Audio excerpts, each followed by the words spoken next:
Illinois taxpayers on the hook for about $2.6 billion for Chicago public schools. And with a public schools budget of around $10 billion, you've got the Chicago's Teachers Union looking to get even more in their contract. And all of this while you've got federal COVID relief funds expiring and budget shortfalls being raised as a concern, while pressure from a teachers union contract could push costs up higher.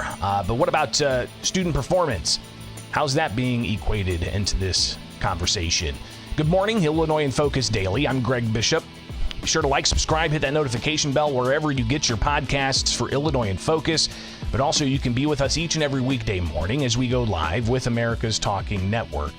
All right, so let's get into this. Of course, the Chicago Teachers Union looking to get a new contract. It's not expected that they'll have one by the time that school starts in Chicago.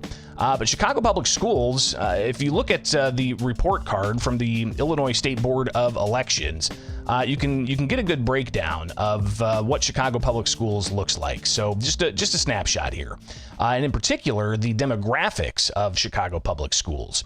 And if you look at the overall trends at the Illinois report card, you can see that Chicago Public Schools enrollment in 2018 was about 372,000, and it has steadily declined down to 319,789 in 2023. So clearly there are fewer Chicago Public School students, but the funding, of course, continues to be billions and billions of dollars. So we'll look at some more of the statistics here of Chicago Public Schools, but altogether $9.9 billion. That's what Chicago Public Schools officials are ultimately putting out as the costs for investments and student academic performance and supporting educational equity across the district, they say. And of that, you're going to expect to see $2.6 billion in state funds. And that's because of the additional $350 million, not just to Chicago Public Schools, but total increase statewide for education, $350 million extra. That's what this school funding formula that was approved several years ago included. So in the past 8 years or so that we've had this new school funding formula, it might be 7 years, you've got an increase of billions of dollars across the states that's gone to public schools, again, across the states, but hundreds of millions for Chicago Public Schools. So all of this, of course, as Illinois has among the highest property taxes in the country, and the state has a process of having most of your property tax bill go to your school district. If you look at your property tax bill, you'll see several taxing bodies taking their chunk, but for school districts, that's the largest chunk that's coming out of your property tax bill. So some thinking is more state funds can go to, more state taxpayer funds can go to public schools, and they can try to alleviate some of the property tax burden, but we're not seeing that across some of these districts where property taxes continue to go up despite the increase in state spending on all of this. And of course, we get federal tax dollars for all of this spending as well. So Chicago Public Schools have been holding public negotiations, public hearings about their finances. They've had 2 so far, one focused on ensuring that they get, grade schoolers up to gear and just school facilities altogether. But last night they had a public hearing on contracts, on financing, and the teachers union were a part of this. Here's Stacy Davis Gates during that negotiation session with some of her opening comments. And again, she's the president of the Chicago Teachers Union. As a high school social studies teacher, I would be remiss to tell you that the Chicago Public Schools were built for the diversity of Chicago. The contrary of that is that the rich people, the corporations that created our school district did so for workers to maintain a lower class, people that they didn't have to pay much, people who could take orders. And so when you only create a system for good enough for me to have an employee, that becomes the tradition and the culture. That's why you have leaders saying that they're not going to bail Chicago Public Schools out. That's why you hear people tell us that our contract costs too much money, when quite frankly, it is our contract that the Chicago Public Schools continues to present in their press releases. Think about it for a minute. When we were here for our first public bargaining session, what I heard was that we do have air conditioning in school, but that happens because there was a strike in 2012 that won those air conditioning.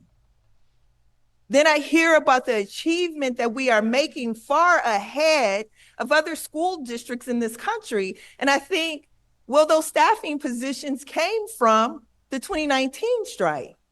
So this contract that we speak of in such pejorative terms actually is the infrastructure and the basis under which this district survives.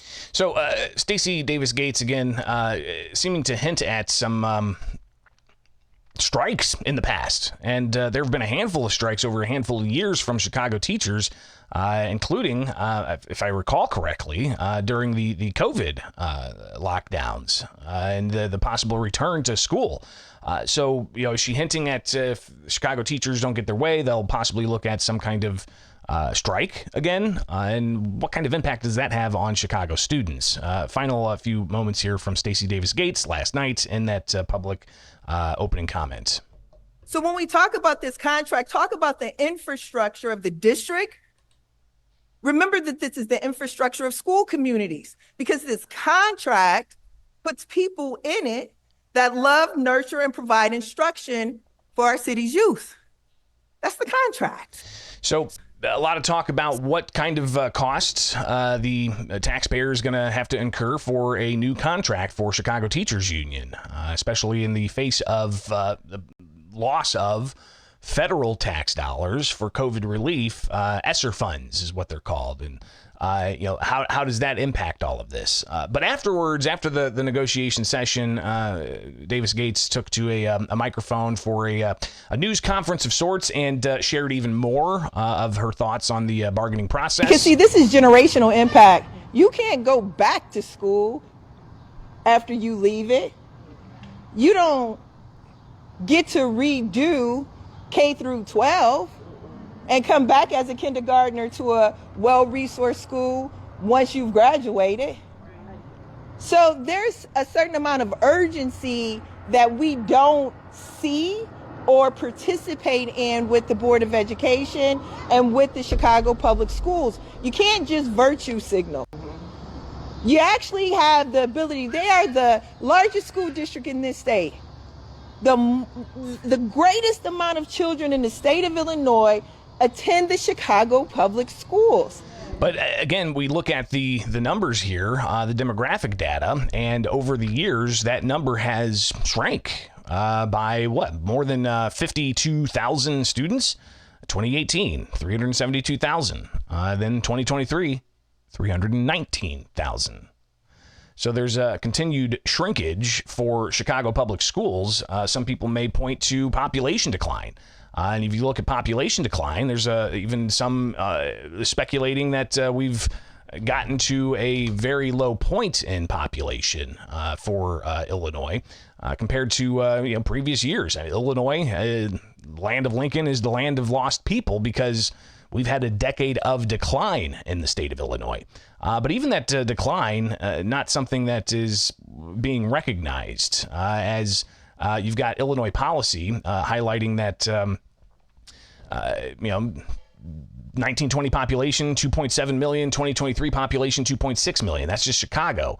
But people pushing back on that, including the governor's spokesperson, saying that it's being poorly reported and the data is not correct. Jordan Abadiah, she posted this on X. We're not acknowledging it because it's been reported this isn't true and the data's flawed. It's really hard to let go of a baked-in narrative, and there are definitely things we can improve on in Illinois, but we can't do that if we're distracted. But people pointing out that Jordan and others get two paychecks, one from the state of Illinois taxpayers and another from the governor's own funds. So double salary, essentially. But regardless, it's not just census data because Democrats do point to correction that the census made in their estimations of lost population in the state of Illinois, saying they didn't count certain types of multi-resident living quarters. And regardless of that, even if they did edge those numbers up, the state's population has not changed in the official tally. But it's not just Census Bureau data. It's also the moving company data. U-Haul and United Van Lines, putting Illinois among the states have the most people move out. But it's not just that private sector data. It's also public sector data with Internal Revenue Service migration data that shows Illinois continues to lose population by people moving from the state of Illinois to other states as they track the tax filings and the migration of those tax filings. But regardless, back to Chicago Public Schools, and maybe the population decline is evident in the numbers that we're seeing here. 2018, 372,000 students down to 319,000 in 2023. But more from Stacy Davis Gates from yesterday after the public negotiation session. There's a lot of power in that, because it also means we send the most representatives and senators to Springfield. Right. It also means that the governor of Illinois lives in Chicago as well. We have a Speaker of the House who's a former school board member. We have a Senate President who hails from a school district that's doing very well with their students because they have everything that we're asking for. So listen, good enough ain't good enough no more. But is the Chicago School District doing good? Let's take a look at some of the academic progress for Chicago Public Schools. And again, this is from the Illinois State Board of Education Illinois report card. In academic progress, let's just look at proficiency rates. All right, 25% English language arts proficiency, 18% math proficiency, 37% science proficiency. And regardless of that, you've got graduation rates at 83% and 86% of ninth graders on track. So how those numbers ultimately square up, I guess, is a conversation for another day. But Chicago Public Schools with a nearly $10 billion budget, and Chicago Teachers Union looking to have a new contract before the school year starts, which I don't know if that's going to happen. All of this as Illinois taxpayers spend $2.2 billion on Chicago Public Schools. It is Illinois in Focus Daily. I'm Greg Bishop. Like, subscribe, hit that notification bell. Join us each and every weekday morning here with America's Talking Network and the Center Square.